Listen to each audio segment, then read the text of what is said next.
안녕하세요, 풋볼 포레스트입니다. 토트넘 하스퍼의 탕기은 노벨레 선수가 결국 토트넘에서 역대급 실패 영입 먹튀로 전락하게 되면서 토트넘 하스퍼를 임대로 잠시 떠나게 되었고, 완전 이적 옵션을 포함한 임대 이적으로 팀을 옮겼기 때문에 토트넘 팬들에게도 이번 시즌 노벨레 선수의 활약 여부는 완전 이적을 결정지는 데 있어 매우 중요한 시즌이라고 할 수 있는데, 노벨레 선수는 지난 10월 햄버거를 시켜 먹다가 감독과 충돌한 데 이어 이번에는 벤치에서 초콜릿을 먹으면서 경기를 지켜봤다는 보도가 나오면서 사실상 갈라타사라이 완전 이적에 실패하는 분위기로 가고 있다는 토트넘에게는 참 안타까운 소식이 전해졌습니다. 일단 탕기은 노벨레 선수는 토트넘 하스퍼에 클럽 레코드로 이적을 해온 정말 값비싼 선수로서 많은 기대를 모았던 선수였는데요. 하지만 은돈벨레 선수는 토트넘에 합류한 이후 들쑥날쑥한 경기력으로 자신의 이적료를 만족시킬 만한 그런 활약을 전혀 펼치지 못했고, 지난 2년간 올림픽 리옹, SSC 나폴리 등 두 차례 임대 이적을 통해 토트넘보다 더 많은 출전 기회를 얻었음에도 결국에는 자신의 폼을 회복시키지 못한 채 토트넘으로 복귀를 했었는데요. 그리고 토트넘에 돌아오는 논벨레 선수에 대해 포스테코글루 감독은 논벨레를 프리시즌 기간 동안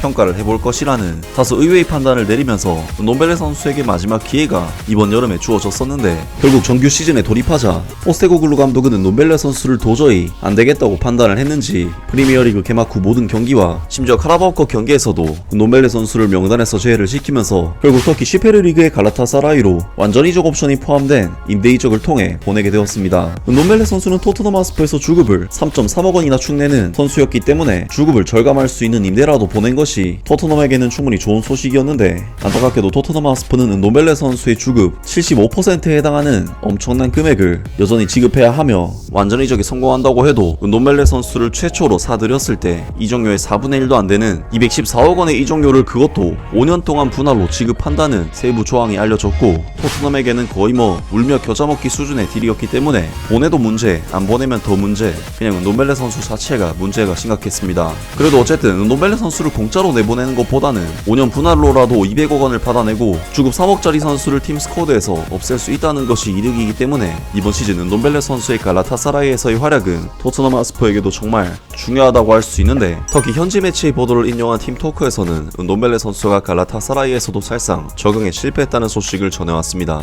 갈라타사라이는 지난 9월 토트넘 하스퍼 미드필더 탕기은 논벨레와 한 시즌 임대 계약을 맺었지만 터키 클럽에서 두각을 나타내지 못하고 있다. 엔제 포스테코글루 감독은 그가 처음에 그 클럽을 맡았을 때 그 프랑스인을 스퍼스 1군에 다시 불러들이는 것을 고려했었지만, 그는 프리시즌에 포스테코글루 감독에게 결국 깊은 인상을 주지 못했다. 갈라타사라이로의 임대는 사실상 논벨레가 여전히 최고의 선수가 될 수 있다는 것을 증명할 수 있는 마지막 기회였다. 하지만 그는 그 테스트에서 실패한 것으로 보인다. 이제 트리키의 보도에 따르면 갈라타사라이의 스태프들은 논벨레에 대해 부정적인 의견을 가지고 있다. 26세의 이 선수는 이번 시즌 갈라타사라이에서 10경기에 출전했지만 지금까지 단 한 골도 기록하지 못했다. 탕기은 노벨레는 그 경기들 중 3경기만 선발로 나섰고, 터키 클럽의 감독인 오칸 부룩은 그로 인해 점점 더 좌절하고 있다고 여겨진다. 노벨레는 지난 10월 살을 빼려고 할 때 햄버거를 주문한 후 오칸 부룩 감독과 경로를 벌였다는 소문이 있었다. 매치 피트니스를 만들지 못한 점은 그가 이번 시즌에 자주 출전하지 못한 이유와 한데 유망했던 그의 경력이 거의 중단된 이유를 설명할 수 있다. 보도에 따르면 그들의 계획은 논벨레와 앙헬리노를 각각 토트넘과 RB 라이프치히로 보내고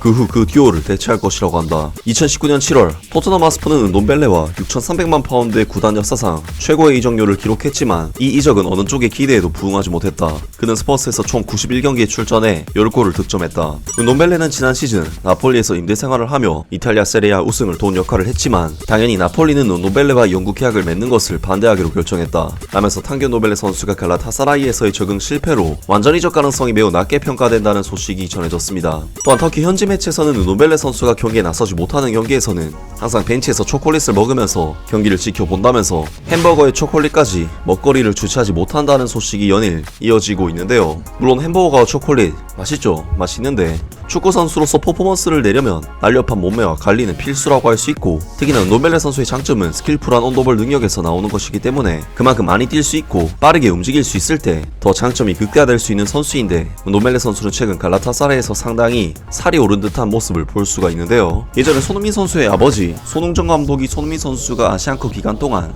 4kg이 쪘을 때 주변에서 끝났다는 험담을 들었다고 했었는데, 그만큼 축구 선수에게 체중 관리는 축구 선수로서 경기를 준비하는 데 있어 가장 가장 먼저 기초가 되어야 할 전제 조건이기 때문에 은돔벨레 선수의 체중 관리 문제는 축구 선수라면 당연히 문제가 될 수밖에 없습니다. 또한 은돔벨레 선수의 체중 논란은 이번에만 나온 것이 아니고 계속해서 고질적으로 문제가 지적이 되어 왔었기 때문에 은돔벨레 선수가 정말로 축구 선수로서 성공적인 커리어를 보내고 싶다면 이러한 논란을 좀 끊어내기 위한 노력을 해야 할 것으로 보이는데요. 은돔벨레 선수로서는 정말 피나는 노력을 하지 않는 이상 결국에는 토트넘 하스퍼로 다시 돌아올 확률이 매우 높아 보이는데 토트넘으로서는 참 씁쓸하지 않을 수가 없는 이번 소식이었고 은돔벨레 선수는 향후 축구 이적 시장에서 장기 계약의 위험성에 대한 거의 교과서적인 사례로 남을 만한 역대급 최악의 이적으로 남을 것 같습니다. 아무튼 오늘 영상은 여기까지고요. 영상 재밌게 보셨다면 구독과 좋아요 그리고 댓글 부탁드립니다. 감사합니다.